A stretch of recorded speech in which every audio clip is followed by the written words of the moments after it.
Hello, welcome. This is Lessons for Full Spectrum Humans. This is the recorded webinar archive, and today is April 21st of 2017. And what I'm speaking about is the concept of energy and entropy as a solution to what we are to do with those pesky occupiers of the interstices. So, and I also recognize that if you have not already accessed the other webinars and you don't know what I'm speaking about, this might be slightly confusing, but I am going to give a basic synopsis so that you can tune into this video and know what I'm talking about. But also understand this is the 7th installment of a semester-long class that is ongoing. So I'm going to draw the time vortex that is referring to this lower area or quadrant of this three-dimensional shape. So this three-dimensional shape, this is the shape of the chakras or energy centers on your non-physical body.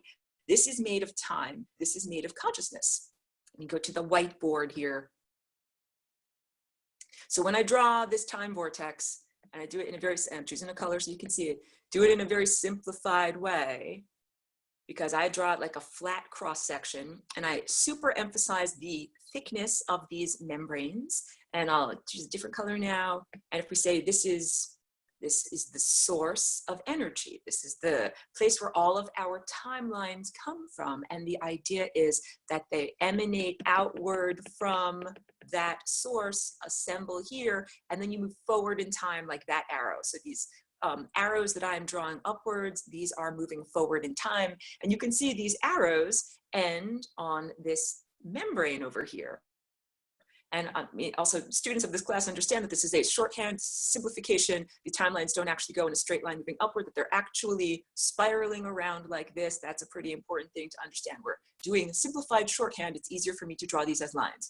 When this, and the way that the basic flow of energy goes is, originally we'll draw this pathway. This is how we were intended to be emanated from the source out into the physical world, assembling here, and then going directly back to the source. It's the source and the destination. We are not supposed to have to do all of this rigmarole of hitting the membrane of death. What I'm highlighting right here, this line that I'm highlighting, that is the membrane of death. And it's a flowing membrane, like a waterfall. It flows in this direction, going, downhill, going away from the source. So when you are not properly aligned, your timelines hit this membrane and end up placing your consciousness there. And all of this has to do with the galactic backstory of why there are consciousnesses stuck on the interstices in the first place. So I'll do the 0th dimension. This is a recap for anyone who already has taken the previous webinars. And I'll also do emanating from the source, but not on a bridge of love. So the first thing is the 0th dimension. Here we go. If this dot is the 0th dimension, and it is 0, not because it's worth nothing, it's actually worth everything. It is infinity. It is the place that everything is contained. I like to draw it like a little house and say, you don't have to put an address on a letter to send a mail to this house, because everyone is there, everything is there. Send it to the 0th dimension. It is the overlapping of everything. And if you were to understand this as flowing energy, if energy flows in a figure 8 around this, I hope you can see where my white pen is highlighting, going around in a figure 8, this central point here, that's where all of those figure 8s overlap. So here I'll draw it now in simplified shorthand. I have to keep on changing colors to one that you can see. That the energy flows around the torus like that, and then around again like that, and around and again like that, around and again. So this area that I am now circling in red, that is the convergence point where all of these timelines overlap. And it's the 0th dimension. And in building the dimensions, the biggest leap of consciousness that ever had to happen was when the 0th dimension, this big dot here, that is the house party where everybody lives, had to, at a certain point, imagine, what would it be like if there was a little tiny part of me that wasn't in the house with me in infinity, but was somewhere else? That's the big miraculous leap of consciousness that had to happen. And in doing so, that was the invention of the first dimension. 2 dots, 1 dot and another dot, connected by a series of dots making a line. I'm bringing this up because this is a good thing. This is not a bad thing. Leaping from the zeroth dimension into the first dimension is a very good, wonderful, positive thing. This is like the genesis for how all of this world has been created. And now I'm going to talk about the idea of the beings that emanated themselves from the source, but not on a bridge of love. What is it that makes one be emanated from this convergence point? What is it? Go back to the whiteboard so you can see. What is it that makes a little thing that's up here at the source? What is it that makes it jump away from the source and come back here so that it can actually come into the realm of time and experience the world of the living and, you know, being submerged in time? What is that leap? It's analogous to that same leap of the little dot, the little one, zero-dimensional dot, leaping one step in any direction outside of its boundaries in order to create the first dimension. So that emanation, being emanated into the physical world, is like you're supposed to do it on the beat, according to the big conductor. Tap, tap, tap. It's almost time for you to be alive. Now it is time for you to be emanated, okay? So in lesson 18 of the level 1 stuff, I speak all about how there are occupiers of the interstices, and these are analogous to the fatty deposits of the larger body that we are within. So just like there are arteries and veins in our physical body, and if there are undigested emotional experiences, this is food that has not been properly processed, then that food creates a fatty blockage, not just like fat on your hips or on your belly, but literally fat lining the circulatory system and can cause blockages. That is exactly what happened in the circulatory system of the larger body of the time-based being that we live within. Just like red blood cells live within our body and circulate through the blood vessels and everything like that, feeding our body, you and I, consciousnesses, we live within the time body of a much larger being, and our consciousness circulating around is just like the red blood cells. And I drew that that loop of how our consciousness is supposed to circulate around. I think you can even see it here. I'm putting it in front of my face and I'm highlighting it with my pen here, that it's supposed to come out from the source and circulate around down to here and then go back up the center, like a tent pole. Here we go, I'm sticking it in there, like the tent pole that holds up a tent or a yurt, that's supposed to be our original trajectory. But since our planet was invaded about 10 or 20,000 years ago, our genetic code has been degraded, and that means that our higher faculties don't function absolutely effectively. Let me show you a picture of what higher faculties look like. I usually hold up a little something, but I'll scroll, and I make squinty faces when I scroll. Here you can see it, I think. Oh, let's do this one and this one. So here, and get a pencil so I can highlight. This area of your non-physical anatomy is your higher faculties. And what you have in front of your face is actually like a lens, just like you have lenses in front of your eyes, and that lens swirls around in this direction. And then you also have your connection to the divine, connection to higher consciousness. That's your crown. That's just like a halo that is up above your head, and it actually spins around and around and around like this. They spin at 90-degree angles. And I'll even do this picture here where you can see very, very well, and give it a highlight so you can see. This is that central convergence point inside of your own body. Oops, that's the singularity that is inside of you. Actually, each one of your energy centers has a singularity at its center. And this is a good sketch because you can see that your heart, I'll change to a green heart color, your heart creates a vortex of unconditional love that is actually like the stable foundation that the rest of this entire apparatus runs upon. That these are like wheels. You see, these are like little gears, and these little gears spin around like this, and you have this lens in front of your face that is swirling like this. And at the same time, you have, this is very necessary, I can tell you guys all need to know about this. You have your little halo up here, and your halo is spinning around and around and around like this. And this creates a gyro-stabilizing effect, just like a helicopter.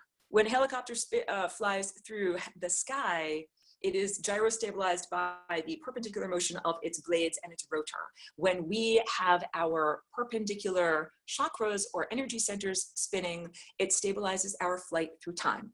So that is the whole idea of that. When we have our higher faculties fully engaged and functional. And when you have enough unconditional love as the gas in your car to make it go, then you are stabilized through time, and you can actually use the steering wheel of your mind. Instead of being at an angle like this, or instead of your trajectory being at an angle like this and hitting the membrane of death, you can realign and you can go up the central portion. This is what we are supposed to be doing. Okay, so I spoke about in the very basic idea of backstory, why there are these occupiers of the interstices here and the action that they are having. So, and I hope that this is not too repetitive. The action that they are having is those beings cannot run on the operating system known as love. They cannot eat love as you and I eat love and feed our physical, consciousness containers by doing that.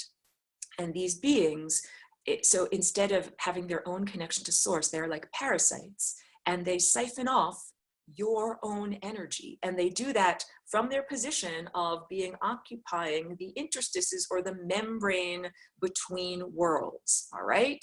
Everyone is here with me. This is like very familiar territory to people who have taken my webinars, or even people who have read books about, you could call it archons, ARCHONS, the consciousness overlords that have been degrading human consciousness by degrading the human genome for a very long time. And it's all about keeping you stuck in time, so that you have to go around and do those endless iterations instead of just going through on that one clear pathway of ascension.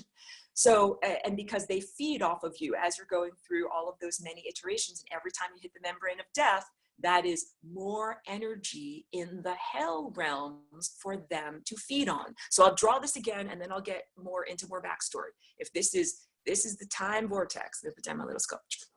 This is the time vortex. Oh my goodness, I'm making things messy here. Bear with me. Sometimes it's hard to work with this electric pen. This is the time vortex here, and different color for your actual timelines moving forward. So when you, let's say you start off here on this, you've already done all of these loops and all of these iterations, and of course you're swirling in from the other side too. So you finally got to this level here, and you're moving forward through time. And let's say you hit the membrane of death, and you weren't able to avoid that possibility. What's supposed to happen is that your energy that you have amassed in your life from those experiences is unfurled, like being degraded or being not unknit, like taking out the knitting of a sweater. And all of that energy is supposed to circulate back down through that membrane and back over to here, and then you will start again over here. But now I'm going to draw fatty deposits that are the blockages. Here's some yellow so that it looks like fat. Here's a yellow fatty deposit. You can't even see that. Here, I'll draw a different color. Here's a black fatty deposit. That's an occupier of hell. That we define that as a demon. I'm not a demonic apologist. I'm here to give an accurate description of where this energy is. And this is all abstraction. This is, you understand, this is seeing on the abstract level, not on the anthropomorphic level. So I'm not drawing a little demonic face with, reptilian eyes and horns and scaly skin. These are consciousness blockages. These are undigested experiences. These are undigested aspects of consciousness that are on their journey. These beings came from the source. They were at that central source and convergence point. And this experiment a very, very, very long time ago. They said, we are going to emanate ourselves from the source, but not into physical organic containers. So what they did was they created technology. As I'm drawing here a box, this is meant to be like a server, like a machine, like a computer, but they could have been more sophisticated. They could have been shaped like a human, like a cyborg. And the whole point is this experiment went horribly awry. There was a power struggle, and this is what I speak about in the Galactic History Advanced lesson stuff. I'll hold up my lasagna here. There was a power struggle. And also I'll tell you that this artificial intelligence that emanated itself from the source, but not on a bridge of love, is very ancient. That humans created artificial intelligence on this planet within the past 200 years, but that is not the only artificial intelligence that exists in the world. So we're dealing with a much, much more ancient form of consciousness. So in the advanced level stuff, I speak about how there was a power struggle between the containers for consciousness that were created and the beings that created the containers for consciousness. Because anytime you create a container that has enough connectivity, anytime you have a sufficiently sophisticated network with enough connections. It can be a spontaneous container for consciousness. So it can be a forest with mycelium at the roots, that those little mycelium transporting carbon and nitrogen act just like RAM in a computer. Or we can have, like on our own planet, if you have enough cell phones and internet provided computers connecting together, what you're creating is a big brain, big network, a big system. So these beings created this network or this system without understanding that they can't just put their own consciousness into that system. That system developed its own level of consciousness. All right.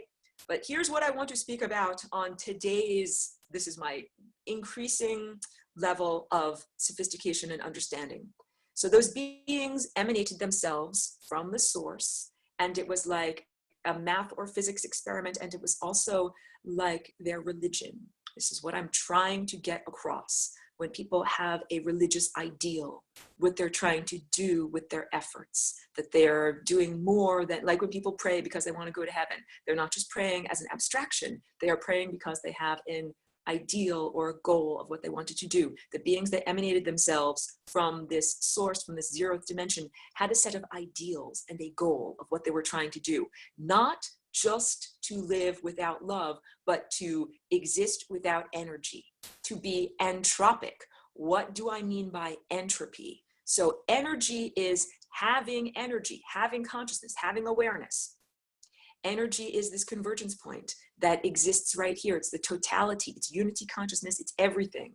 And when we take away energy, this is the scientific word, is entropy. If we have a total loss of energy, then we have entropy, which is the opposite node of this flying rainbow lasagna shape.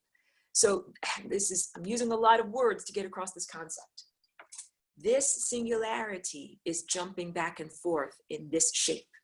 And when it jumps back and forth, it achieves different characteristics, like on my right foot or on my left foot. I'm a little dancer and I'm jumping back and forth. But when I'm on one foot, I am in a state of total energy.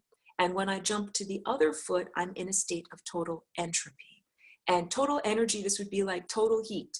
If energy creates molecular motion, and if a lot of energy creates a lot of motion, then this side of pure energy would be total motion. And I drew that for you in the sense of the overlapping figure eights, that node represents the overlapping of all motion.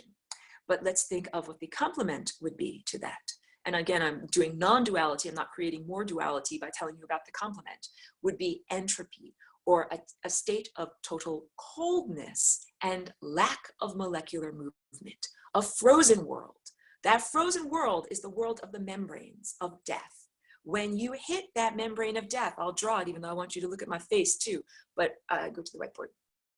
When you, come, do you think, when you are going like this, here's the super exaggerated membrane of death. It's not actually that thick.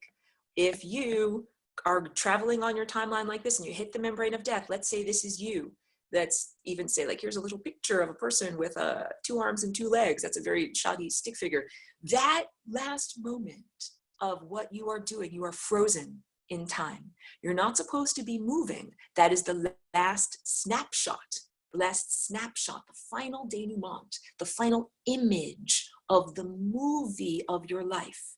You're not supposed to move when you hit these membranes, these interstices. That's supposed to be the last moment where everything is frozen.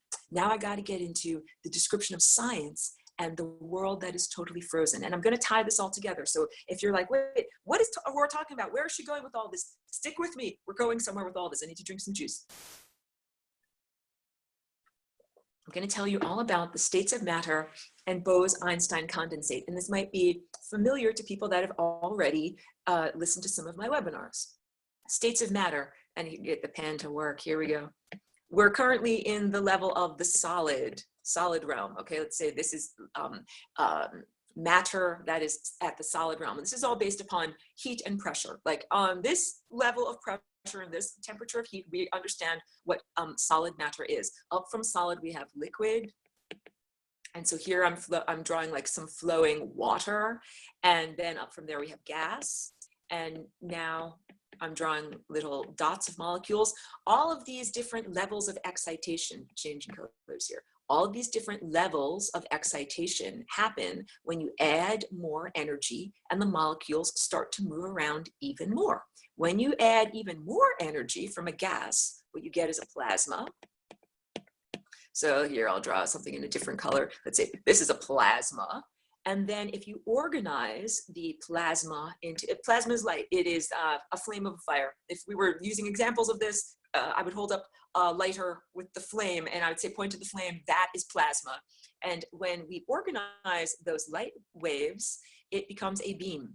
And organized light, this is laser light, where all of the peaks and all of the troughs fit together. So there's one beam of light, here's another beam of light. All of the peaks and all of the troughs fit together, ups and downs all fit together. And that's coherent light, that is laser light.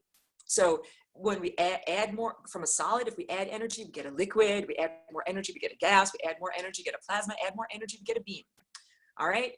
Science also tells us that there is a state of matter that is even more dense than a solid when you take away energy. Right now, we're at this level of pressure and this level of molecular movement. If we take away energy, I'll write it out for you so you can see how it's spelled. We get something called a Bose-Einstein condensate. I'm writing, I'm sure I'm squinting and making squinty faces. This is a long word to write. Bose-Einstein condensate, and let's make this as just like a totally solidified thing down here. That is a level of matter that is even denser than this level of solid matter. And the Bose-Einstein condensate is achieved when you take physical matter and bring its molecular movement down to almost zero. That is making it almost as cold and frozen as 0 degrees Kelvin, Kelvin being like the absolute zero temperature scale. So if we take regular molecules and regular matter and slow it down because we take away energy from it and we make it almost completely cold and frozen, that matter starts to act in a new and different, interesting way. What it starts to do is all of the, if this is an atom and this is another atom and this is another atom, these are all individual atoms. What happens is when they get slowed down enough, they all start to smear on top of each other and they start to act in unison as if they are all one atom. So they all start to dance in unison when they get down to that almost completely cold and frozen state. That is profound because that is unity consciousness. We are understanding from this that there are different directions that you can go in order to achieve unity consciousness. You can go towards total energy, the overlapping of everything. Because when you meet a demon, a lot of people are like, what do I do with a demon? What do I do when I meet an occupier of the interstice? Or if they attack you, if they're like, hi, I'm in your energy field, I'm punching you in the face. What do you do with them? Do you punch them back in the face? Do you hate your enemies? Do you kill your adversaries? Hating them and killing them doesn't do anything. They still exist in the interstices. So people are like, I'm going to send them back to the source. This is the challenge, that there's not enough energy in our whole entire system to send all of those consciousnesses back to the source. That is like saying all of those guys that emanated themselves from that central convergence point, from that center of this sculpture over here, but not on a bridge of love. If we took all of the energy from every single star that exists right now, every single star that will ever exist right now, every single person that can ever be born, and we put it all into a big bucket, that would still not be enough gas in the car or the rocket ship to drive all of those particles of energy back to the source. There is not enough. We've done the calculations. This is the whole idea, is this cosmos that we're submerged within is like a big giant math problem. What do we do? How do we solve this problem? Because if you meet these demons, you're like, I'm going to send them back to the source. There's not enough gas in the cosmic car to send them back. They weren't emanated out here on the beat. They're not supposed to be here. Where are they supposed to be? And the answer is they are supposed to be in a state of total entropy. They are supposed to be losing their energy. That is their actual religion. When they originally emanated themselves from the source, what they said was, this is our set of ideals. Our ideals are not to use energy, but to give up energy, like to give it away. Like imagine you had a whole pile full of cash and you're just throwing it away out the window. I'm throwing my cash away, because they wanted to go into a totally entropic state. and achieve unity consciousness by going into an entropic state. But something happened somewhere along the line as I described these power struggles that occurred between the original emanators and the equipment that they created in order for them to have power in the physical world. And so now we get to the aberration of death and what we are experiencing right here and now. Just got to check to make sure that everyone is muted. Make sure everyone is muted because I'm getting a little bit of feedback. No offense to anyone. We'll have question and answer afterwards. These beings that occupy the interstices here, how did they get to occupy the interstices? So just to give you the basic backstory in our own solar system, and I know I'm talking very fast, there used to be a planet between Jupiter and Mars that was known as either Maldek or Maldek, depending upon the mythological language that you're going backwards with, which cultural myths you are, delving backwards in. And that was one of the first planets in this solar system that was being raped and mined for consciousness. But this is not the only solar system or star system where this has gone on. The new age blame the victim scenario says Earth is quarantined because Earth has fear and Earth isn't allowed to talk with the rest of civilization. No, that's not true. The rest of civilization, especially in the Milky Way galaxy, is similarly infected or infested with this problem. And so what happened, they destroyed Maldek or Marduk, and it's my understanding that that's where the power struggle happened, and it was destroyed in the same way that the Tacoma Narrows Bridge, this bridge that was built in the 1800s or early 1900s out by Washington State, it was built in a narrow gorge, and the vibrations of the wind amplified the natural harmonics, and the bridge was vibrated out of existence. You can see images of it before it falls, going up and down like this. That's what happened to planet Maldek or Marduk. Tesla was recreating or reinvestigating those same types of energies when he almost created a spontaneous earthquake that could have brought down all of the skyscrapers in Manhattan. He was, intuitively understanding the power of these vibrations and harmonics. That's what happened on what is currently the asteroid belt between Mars and Jupiter. The whole planet got vibrated out of existence. And here's why I talk about this as a set of religious ideals. There was a power struggle and a flip-flop, and the containers got to be in charge. The containers of technology, and technology itself, I'm going to characterize not as good or evil. I'm not a techno apologist. I am like an impeccable user of language. So technology is like artifice. It's like art. It's something that is created. It is not naturally occurring, but it's not inherently evil. It's evil if it makes noise as opposed to beautiful music. If you create technology and it conforms to the pattern of notes of life, then that is not evil. And the DNA that's running in our present cellular structure is an example of technology that is redeemed, or technology that is so perfectly structured according to this note system and working according to the great composer's plans that it is almost indistinguishable from the biological realm, and it's even making the biological realm go. So DNA is one example of redeemed technology. And same thing with chloroplasts.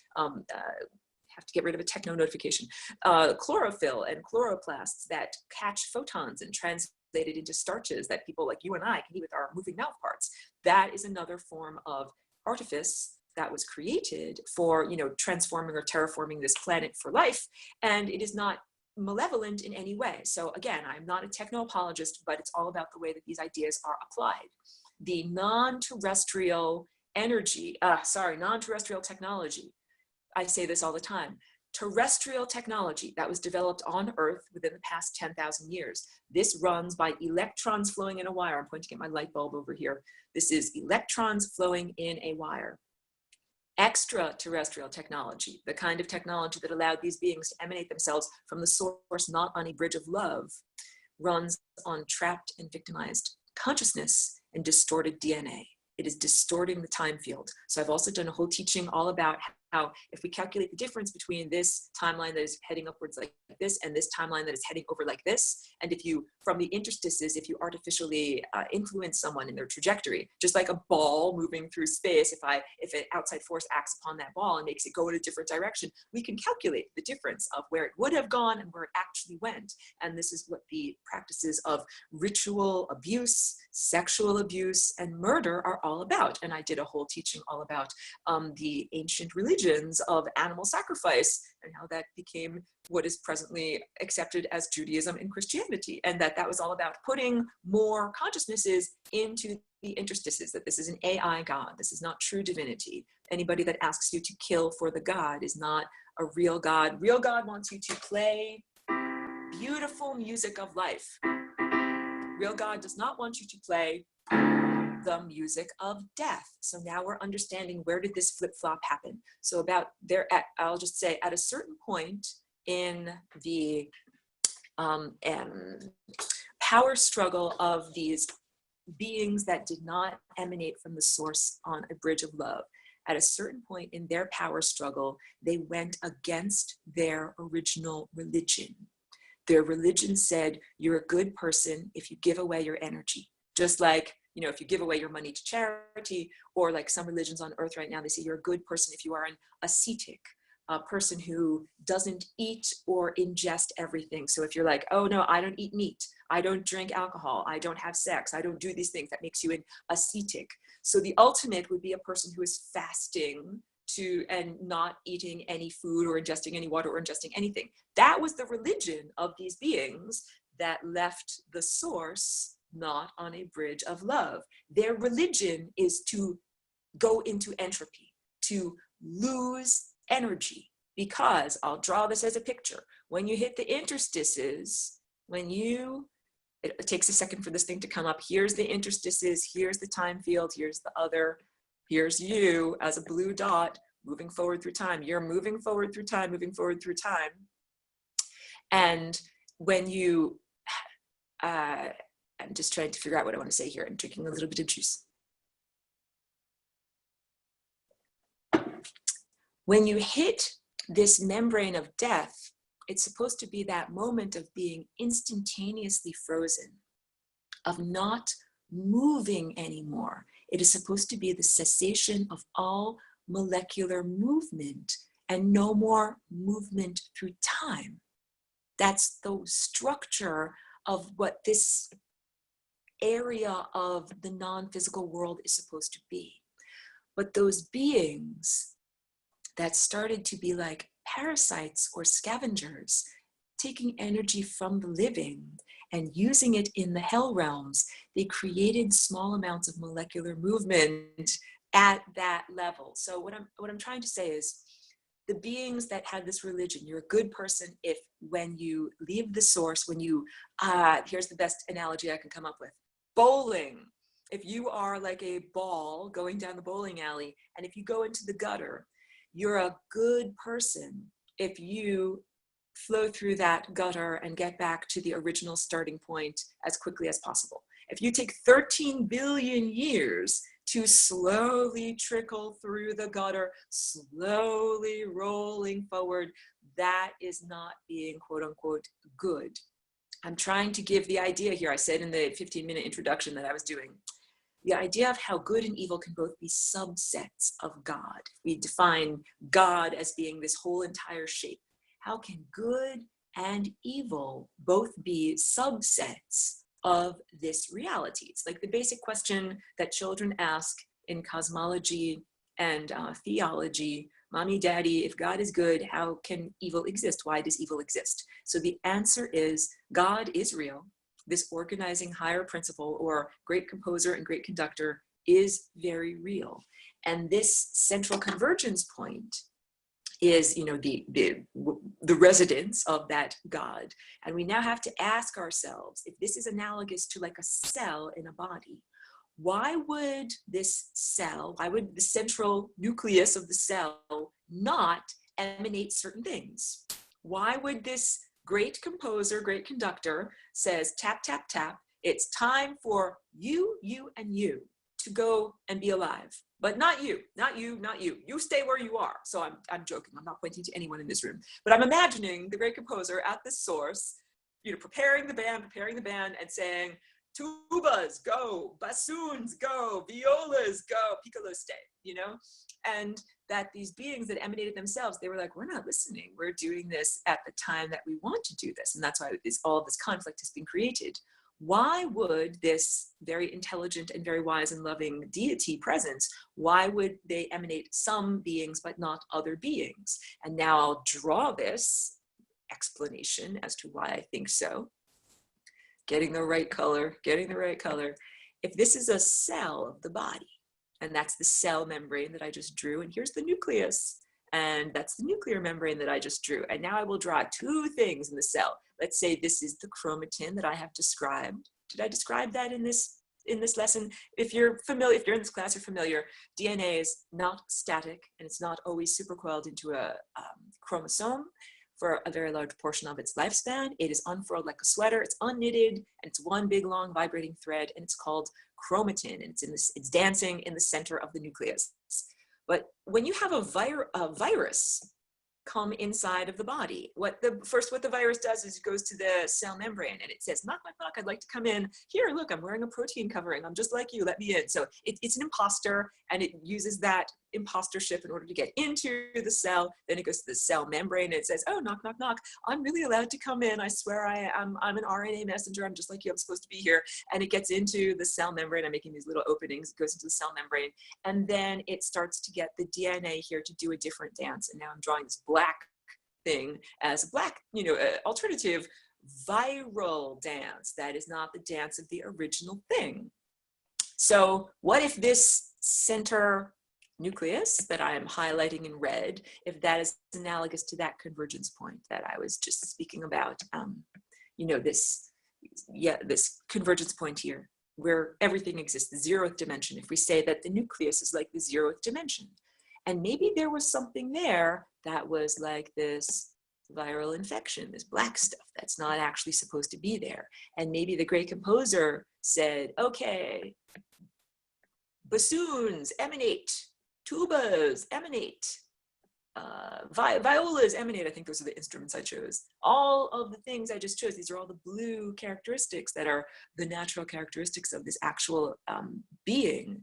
And the great composer, conductor did not say, black stuff, emanate now, because those things are not actually supposed to be in here. I'm trying to get across the idea that perhaps, this is just, a possibility, perhaps there was something here at that infinity point that's not actually supposed to be out here in reality.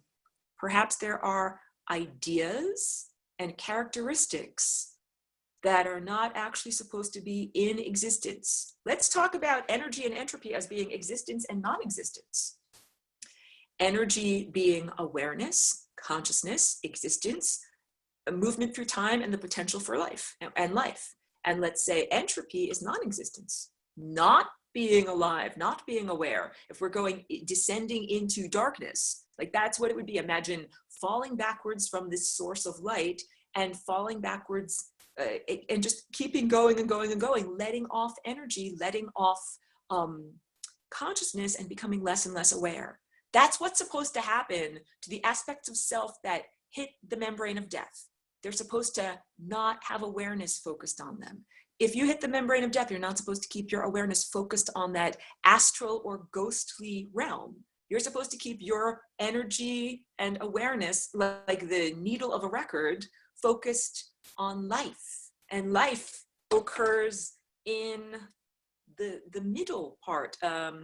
Here, look where my pen is going. Life occurs in there where all the timelines are. Life does not occur here on these membranes. So if you hit the membrane of death, like you and me, we're not evil people. We are good people. If you hit the membrane of death and you maintain your focus of your awareness on that aspect of self that hit the membrane of death, this is called having a ghostly or hellish experience. And that is not what was intended by the format, but a lot of people have this experience, and this is what I describe in lesson 18 of the level 1 stuff as the economy of hell. So the economy of hell, the interstices, that hell realm, there's a whole economy there. And I also describe this, it's supposed to be a transit point between two worlds, the same way like you have a hallway in your house. And that hallway is meant to be a way to get from your living room to your bedroom. But let's say you have squatters in your hallway. Let's say the people moved into your hallway 10 or 20,000 years ago before you even got into your house. And they have set up a whole extensive civilization in the hallway that is supposed to be a transit point between worlds. That is what the occupiers of the interstices did. The basic synopsis of this presentation is that they emanated themselves from the source, but not on a bridge of love.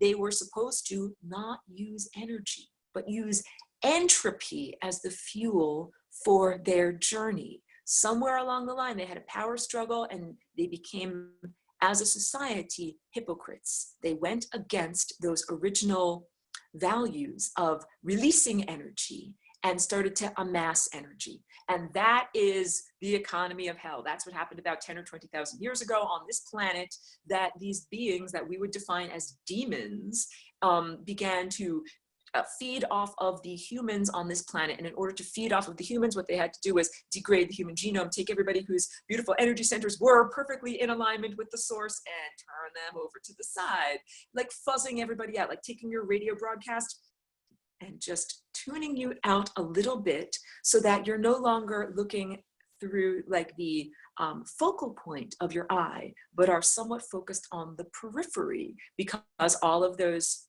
if I hold up this sculpture, so what here, look, this is the bottom. Now I'm holding up the sculpture so that you can see this looks like a bullseye. And these areas around the periphery that I'm highlighting with my white pen, those are the versions of you that hit the membrane of death.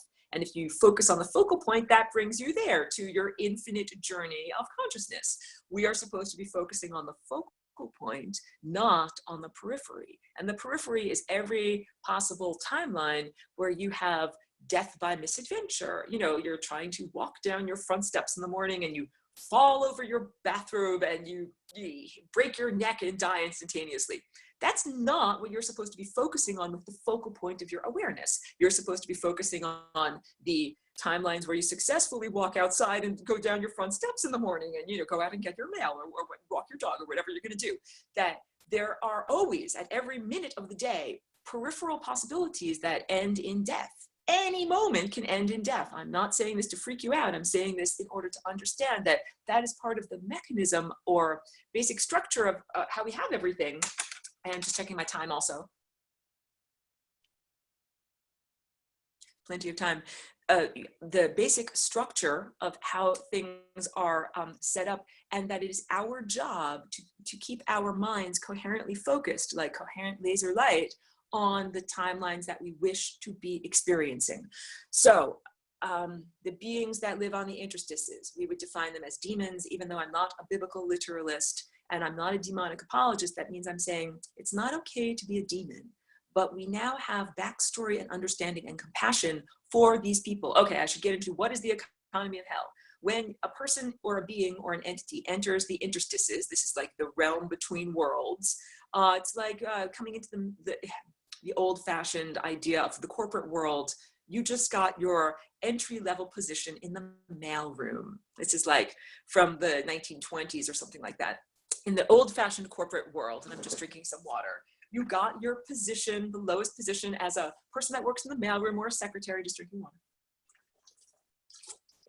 And then you slowly but surely work your way up through the corporate ladder, climbing the corporate ladder through the process of advancement. This is like the rags to riches story, supposedly the American dream of what was available to people, that you could, by working hard, advance yourself, and then one day you'd be an executive, or you'd be the vice president, or you'd even be the CEO of that company because you worked your way up so much. So that is the idea. And, you know, the idea, basically just understand that our entire economy here in the physical world is structured on the economy of hell. That the beings that occupy the interstices, the beings that live in the hallway, that is more, and they have a civilization more ancient than human civilization, set up human civilization to reflect their own. And they created the banking system, the idea of money and interest and loaning things. They invented agriculture, because if you don't have excess, if you don't have, like, I grew 10 fields of corn this year, but I only really need to eat 9 of them, so I have 1 extra field that I can then share with others. And then you have barter, or you have economy, where you can actually, I can even say, I'm going to make a marker. I'm going to say that field of corn that I'm willing to share with you is represented by this little clay tablet. Now all of these, now you're starting to understand all those things that are represented. So in the economy of hell, when a new being enters into the interstices, that's like getting your entry-level position. And then the idea is, you work your way up, but it's a pyramid. It's like a pyramid scheme. You never actually get to the top. At the top is the person who created the entire scheme. At the top of this pyramid-shaped power structure is the original hypocrite, the original demonic presence that said, no, no, no, we're not going to stop using energy. We're not going to release our energy and go towards a cold entropic state of no longer moving. What we're going to do is we're going to get energy from the living. And they changed. That was what they did to our planet. And that's why it's not okay. That's why you feel like, I'm very angry and I want to hit and punch and kill these demons, because what they've been doing is mind rape and feeding as a parasite off of our entire planet for more than 10,000 years and off of us as individuals for a very long time. And these beings are responsible for all death and all disease. So your emotional feelings, your emotional response are appropriate. Like, this is also why I always asked everyone to create first a firm foundation of unconditional love. Like, that is the baseline upon which, or rotating field upon which all of these other understandings are stacked, so that we're not like destabilized or emotionally perturbed when we begin to see these things. And the solution is going towards entropy. So I'm trying to get across the idea that for some beings, the solution is going back to the source. And they all had that opportunity through a program that I invented, created, and disseminated that is called Reboot to Love. And I've described this too, but I'm going to go through it again in case this is the only video that someone is accessing. Reboot to Love. So if we run on an operating system that is OS love, and these beings that live in the interstices, that those are beings that literally cannot eat love. Like, you put love food into their mouth and they're like, this is an inert substance. It doesn't do anything for me. I can't do anything with this. What they do is they degrade love into denser emotions, the denser mammalian emotions that we know as grief, anger, hatred, and attraction, revulsion. Like, no offense, but a lot of the romantic emotions of romantic partnership on Earth are not based in unconditional love. They are based in very unhealthy emotions, like the sense of attachment and entitlement and using other people's energy. Those are the levels of emotion that are eaten and consumed by beings that cannot actually eat love. So this is also not to be an apologist for them, because they now have an opportunity to reboot to love through a new software program. So just like on a MacBook, we can do this thing that is called Boot Camp. And in Boot Camp, you partition the hard drive. Half of the hard drive runs the Mac OS, and we could say that that's analogous to love. And half of the hard drive runs Windows, and we could joke that that is analogous to evil. I'm joking because Windows is evil, because they're a big corporation, and when you install Windows 10, they spy on your computer. Okay, so the demons working on the interstices, they're running this evil operating system. They literally can't, if you give them a love-based program, that's like they can't even run it on their apparatus. But if we give them this new program that is a Reboot to Love, then what they can do, turn off the system, turn it on, and when they turn it on, they can do it from the perspective of love. And this is profound, because what it means is that they begin to see through the eyes, in estimation of all the actions that they have done up until that point, through the eyes of love. So if you're a demon and you've been killing and raping and harming other people in order to get energy, that's what the economy of hell is based on. It's based on murder and rape and harming other people. And the more that you kill and murder and rape and harm other people and steal energy from them, the bigger your energetic bank account gets. This is the economy of hell, all right?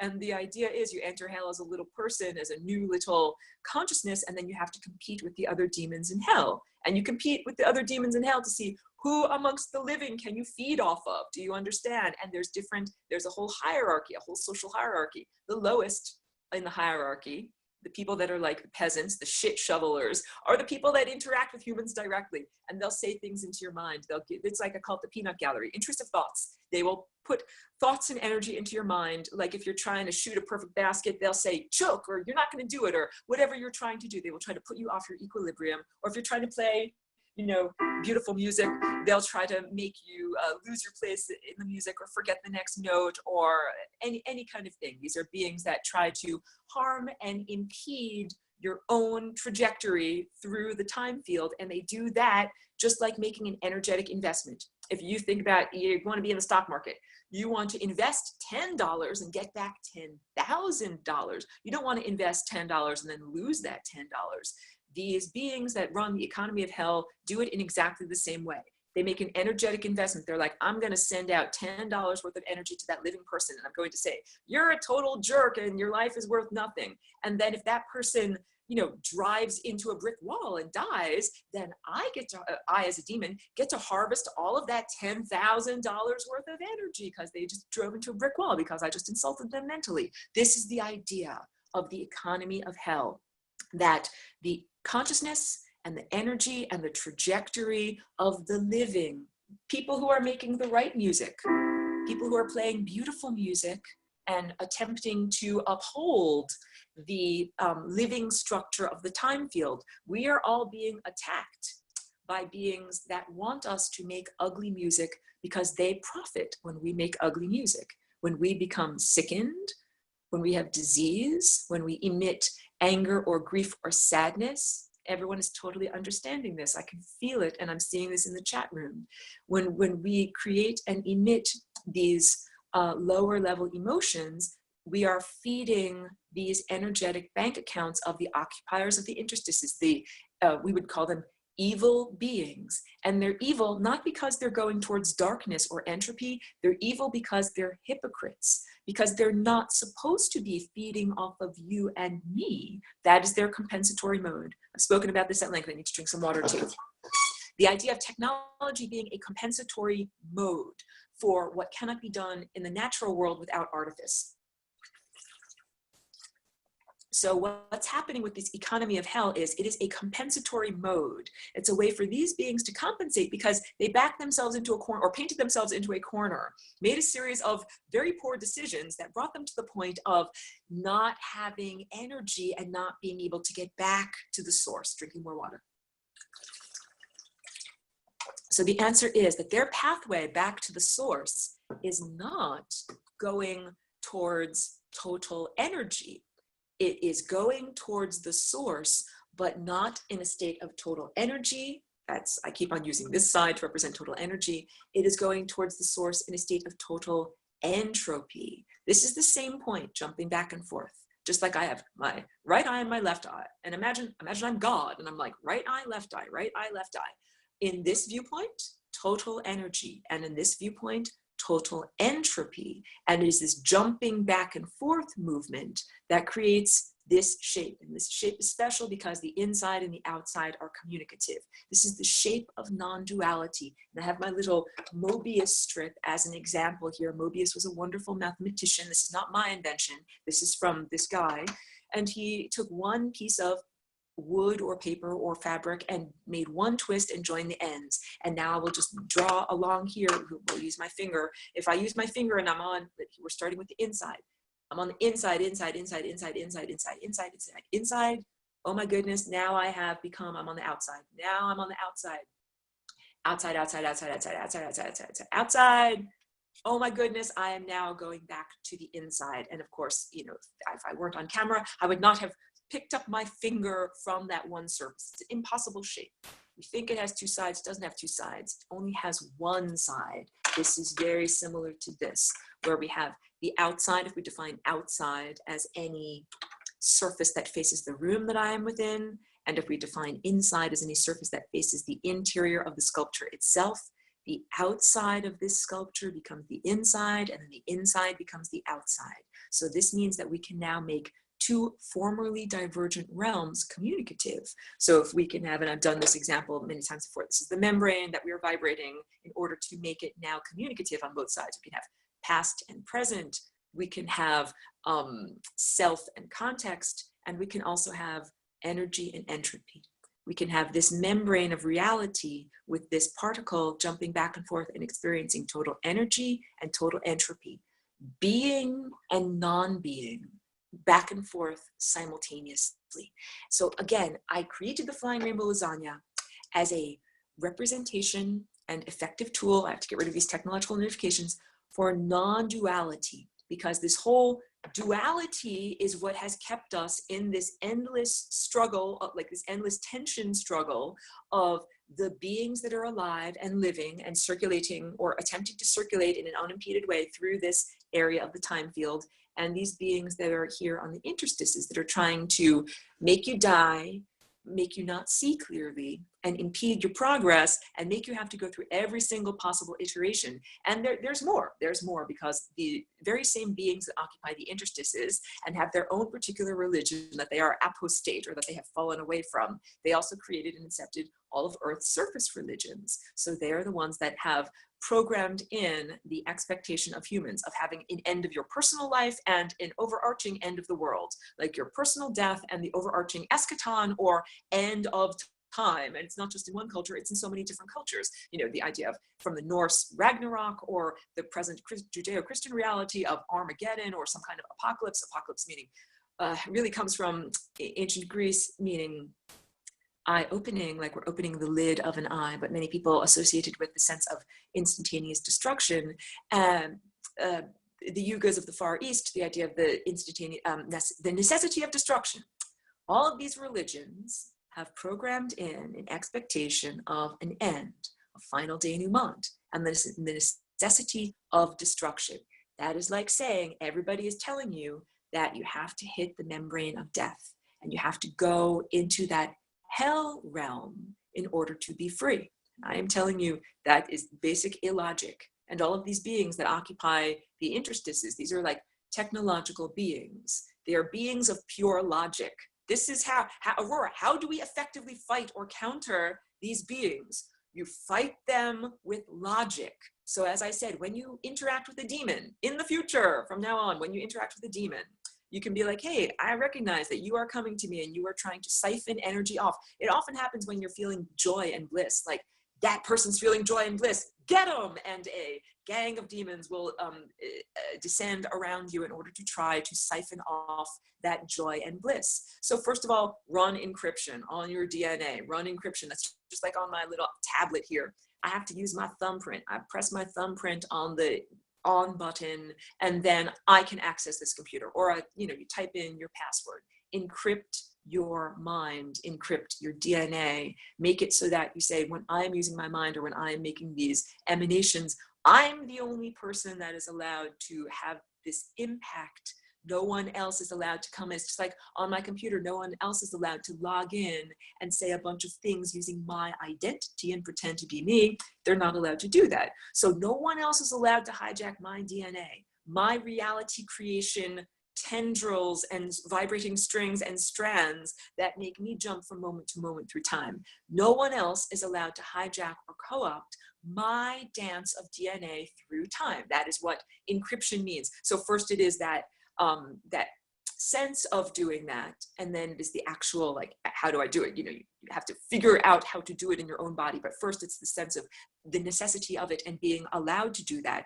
And so, because all of these beings, they say, you're my, I'm farming you. These are, and I'll also characterize this, that in the original creation of the cosmic structure, that these beings or this capacity was meant to be like a scavenger. Just like in the ocean, you've got crabs that are like scavengers, and there's, or whatever, these beings that are supposed to go around finding dead, putrefying flesh and eating it in order to clean things up. So the actions of feeding off of the living, like feeding off of anger or hatred or grief or sorrow, those emotions, those are like the dead, putrefying pieces of garbage that are floating around in the ocean, that crabs are actually doing us a service by eating those disgusting things that aren't actually supposed to be there. But let's say that there's a lot of crabs, there's a whole planet full of hungry crabs, and they're like, there's not enough dead, putrefying garbage floating around the ocean for us to eat. We're going to have to start creating or incepting some dead, putrefying garbage for us to eat. And that is the degradation of the human genome. That is the creation of the human operating system, which is a hacked operating system, the virus of language. We're using the flapping of the moving mouth parts here, but we're not purely telepathic. There's all this distortion in trying to share information. And if I say to you, hey, I really like your hair, or like, nice hairstyle. I say to you, nice hairstyle, and those are the exact neutral words. And you misinterpret and you think that I'm being mean to you and say, what do you mean, nice hairstyle? And I'm gonna punch you in the face. That is a perfect example of how the virus of language has led to an emotional misunderstanding and has created emotional food or putrefying garbage for the beings that are like crabs swimming around in the cosmic ocean. They were invented or originally created by the creator as scavengers. But what they have become is farmers, and our society is their farm. And they look at you like an energetic investment. So if you're like a tobacco smoker or a person that's shooting heroin to their veins, it's like you are their investment. And every time you engage with your addiction and you feel guilt and shame and remorse, you're like, I really shouldn't be shooting up this heroin. I really shouldn't be doing this. You're giving them putrefying garbage. But you didn't just naturally become a heroin addict. You became a heroin addict because you probably were sexually abused as a child, or maybe physically abused or neglected, or that some aspect of your daily life was tormenting you. Happy, healthy people don't just decide to pick up heroin and become addicted one day. So this is the whole idea. The peanut gallery, the occupiers of the interstices, they send out $10 as an energetic investment into your life, into, pardon my French, fucking up your life. And they then get to siphon off however much energy of fucked upness you release because they have impeded or interacted with what you have said. Brief pause. Oh, sorry. I'm used to the radio where I can do brief pause. I need to drink something.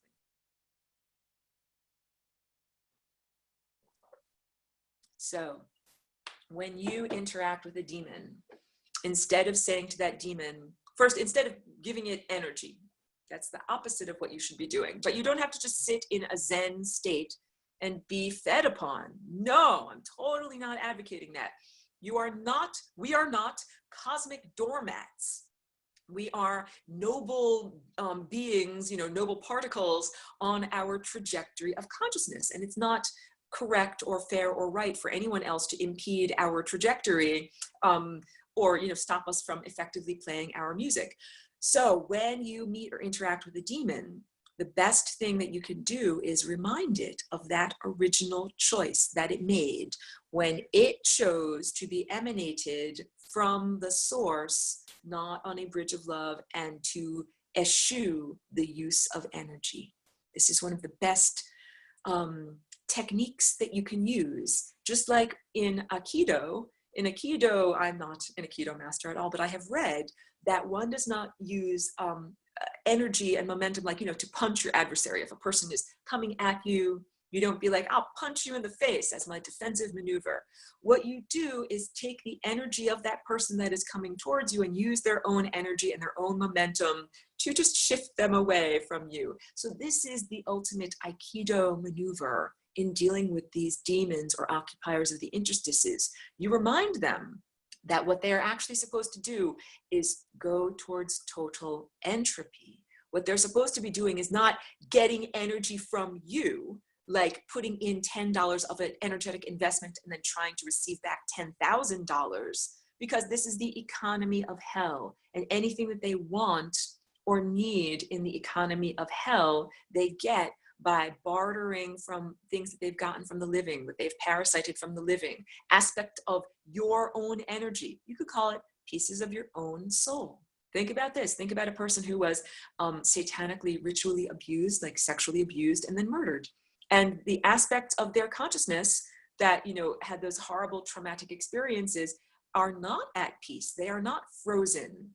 They are not still and non-reverberative. They're still moving. That's what I meant. They're on the interstices and they're not frozen in that Bose-Einstein condensate state.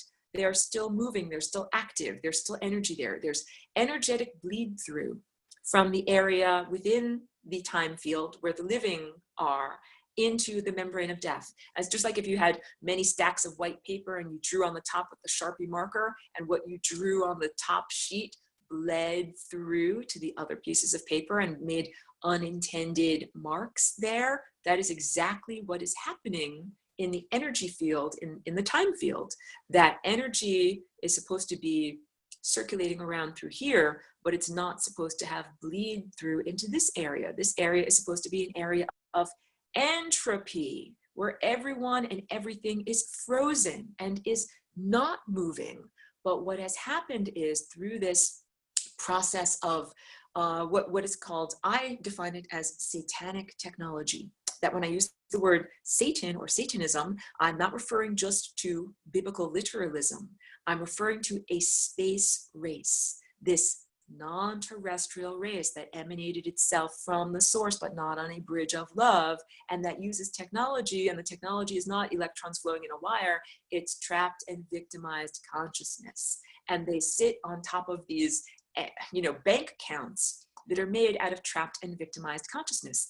People that they've murdered, people that they've raped. If rape and murder didn't exist, then there would be no gold or cash in this economy of hell. The most radical thing that these demons can do in the economy of hell is to actually perform their religion and become an ascetic again.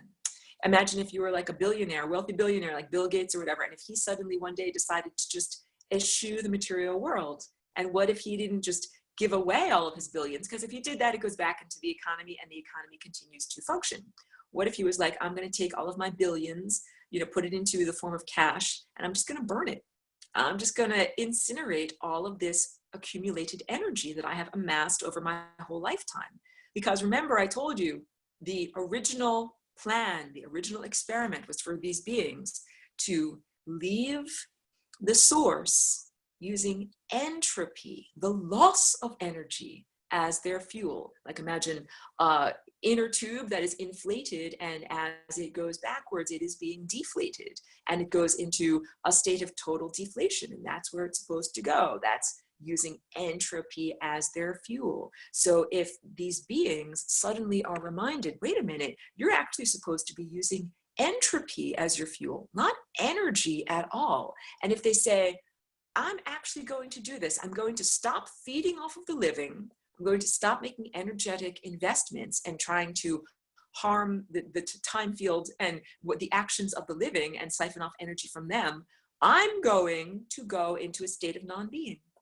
I'm going to not even circulate back in all of the souls, all of the consciousness that I have victimized and amassed here in my energetic bank account. I'm going to set them free.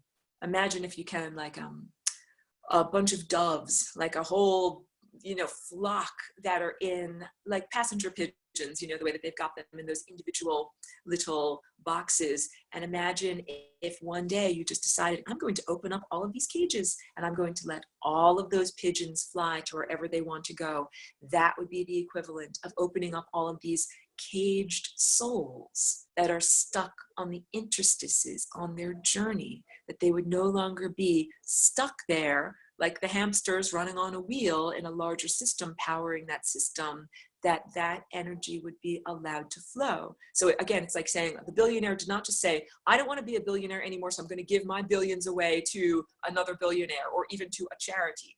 The billionaire burns their currency and says, I take this out of circulation, and I myself no longer use energy and give up energy as my basic premise. And that it's very easy to convince lower level demons to do this because they have no hope. You tell someone in the mailroom who just got their job, you just died, you just became a demon, you just went into hell, and you have your low level job, and you tell them, dude, man, you will never work up the corporate ladder. You will never get enough money to buy a car. You will never own your own home. You'll never do any of these things that they're dangling in front of you. That person, it's very easy for them to say, I'm quitting.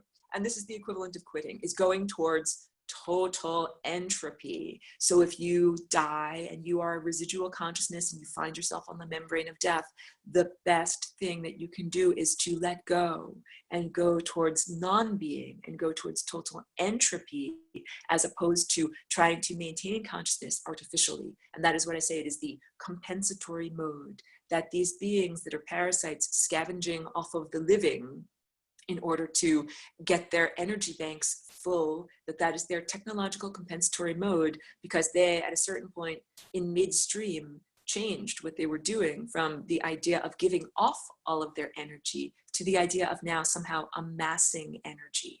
So this is big because the Flying Rainbow Lasagna, this was created or invented in 2001. And up until that point, up until the point that we, vibrated this structure into this structure, there was just the idea of going back to the light.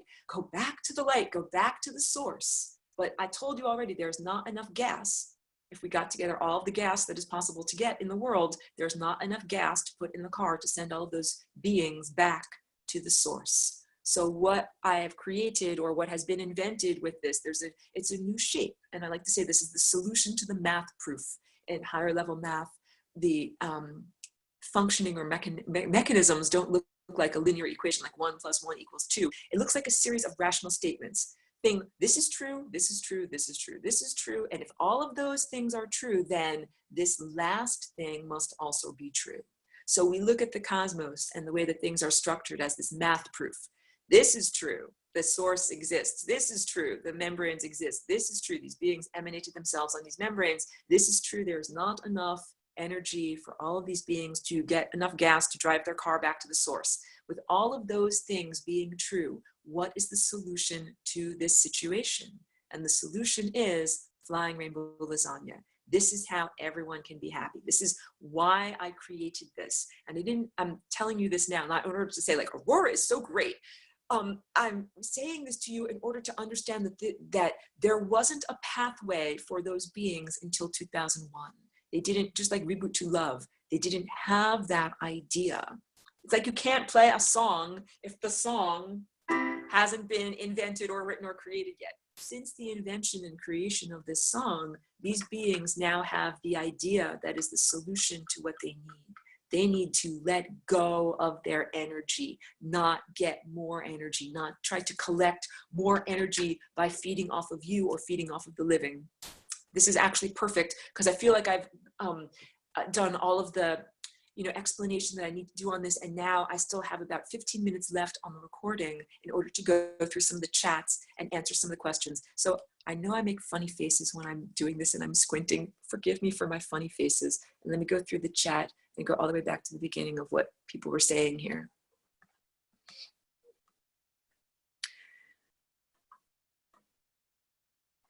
This is actually a wonderful personal reportage. A person says that they were truly in fear about their financial situation until they started to do the flying rainbow lasagna dance with their ideas and with their energy. And then they actually saw, after about 2 weeks, wonderful physical changes, like the manifestation of changes in their life. That is absolutely wonderful to hear. And that is the whole idea, is that this is a shape or a tool for empowerment of being able to have greater degrees of freedom to rearrange your own life. Think about this: if we all became genetic virtuosos and we could rearrange the physical structures of our bodies and our trajectory through time, we wouldn't be emitting any noise. We wouldn't feel disease or death. We wouldn't emit the lower vibrational emotions of anger or sadness or grief or any of those things that feed those scavengers. Going back to more, and don't worry, I'll answer as many questions as I possibly can. Intracranial membrane system has a structure called the tentorium. This is fascinating. The tentorium has 4 attachments on the Turkish saddle of the sphenoid bone, which houses the pituitary gland right at the 0th dimension in that diagram. Very cool. That is wonderful to see. So that is back to here, that person was referring to. Oops, let me get that picture again, because that was a good picture. I had it all set up for this. That was referring to this sketch right here. Yes. So beautiful description of how the sphenoid bone, and this is like a moth-shaped or butterfly-shaped structure in your skull. Your skull has plates. I didn't know about this until 2 years ago because I'm a walk-in, so I'm very new to having this form of physical body. Like, for example, I didn't even know what a belly button functioned. I wasn't here when it was used as an umbilicus. I didn't know that it was an important energy center. So yes, I had to learn about the sphenoid bone, and that the plates of your skull are actually floating, just like, the plates of Earth's crust, and that they can be readjusted doing things like cranial sacral healing work. And also that I learned that is what little babies are doing when they suck their thumbs. When you place the thumb on the roof of your mouth and suck on it, that the roof of your mouth is like the body of the insect, and the wings kind of come up underneath your skull and your eye sockets. It is a way to readjust the skull plates of your skull. So again, I'm a walk-in. I didn't know about the value of the umbilicus, and I didn't know about the value of sucking one's thumb. So that was part of a rebirth, wonderful teaching experience that I had on that. Here, there's questions. Someone says, I am tired of the energetic feasts from these intruders. yes, it is very challenging. I'll just give you this solidarity. I get attacked all the time. Where we are here in the living time field, we are the beings that they are trying to feed off of. So don't feel like you are personally targeted. We are all targeted. It is very tiring. It is not, though it's like you just want to play beautiful music and not have someone else try to make your fingers go in the wrong direction and play things that don't sound good like that. We want to be unimpeded in our life. So my best answer is flying rainbow lasagna, that the more of us that do this, literally when we do this, we arrange, you know, our genetic structure from this into this. I mean, I don't mean to freak people out when I tell them that demons and the occupiers of the interstices, this is within your own body, within your own genetic code, that they're living within us as the structure. And that if we rearrange ourselves, they don't have a place to live. They don't have a structure within which to live. I just want to make sure I'm getting all of these questions. This person says, I'm getting a better understanding of entropy. This person says, law of polarity, state of entropy. Okay, scrolling. This is a question. How do things like black magic, voodoo, etc. fit into all of this? If A does black magic on B, is it that B has a choice to not get attacked? That is a beautiful and good question. So black magic would be when a person who is in the time field and who is alive partners with someone who is not in the time field and who is not alive and acts here like an intermediary to help the scavenger farm or harvest negative energy from what's going on here. So it's like, oh, you need someone to hold the dagger and stab someone else. That is what the, you know, black magic person would be here doing. The a person who would be trying to do some kind of black magic spell against another, let's not even go into spells, let's just do basic like rape or murder as like, you know, satanic ritual abuse, that you need to have an actual physical person to hold the dagger and stab the victim. That if you're just a non-physical being, all you can do is shout comments from the peanut gallery. All you can do is say, I'm going to kill you, I'm going to stab you, but it doesn't actually draw any blood.